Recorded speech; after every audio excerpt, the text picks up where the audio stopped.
Una po sa ating mga balita, pinag-courtesy resignation ni Pangulong Ferdinand R. Marcos Jr. ang lahat ng mga miyembro ng kanyang gabinete. Paliwanag pa ng Pangulo, ito'y hakbang para ayusin muli ang administrasyon at matiyak ang mabilis sa serbisyo at pagtugon sa kapakanan ng mga Pilipino. Ang sentro ng balitang yan mula kay Kenneth Pasyente.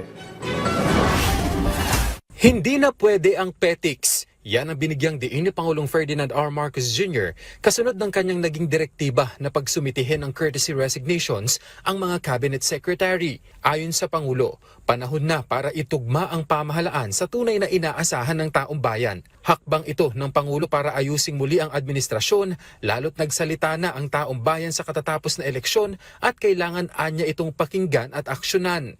Paglilinaw ng Pangulo, hindi na ito patungkol sa mga personalidad. Sa halip ay tungkol na sa kakayahan, kaayusan at bilis ng pagkilos. Kikilalanin anya ang mga naging maayos ang trabaho at patuloy na nagsisilbi.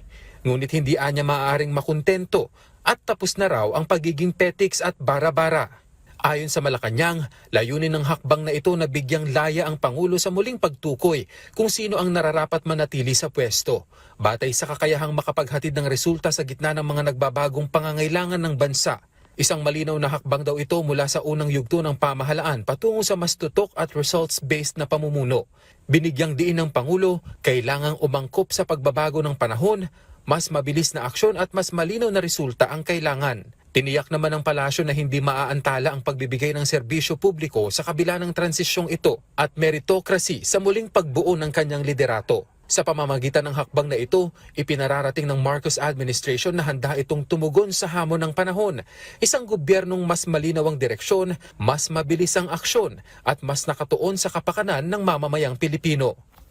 Kenneth Pasyente, para sa Pambansang TV, sa Bagong Pilipinas.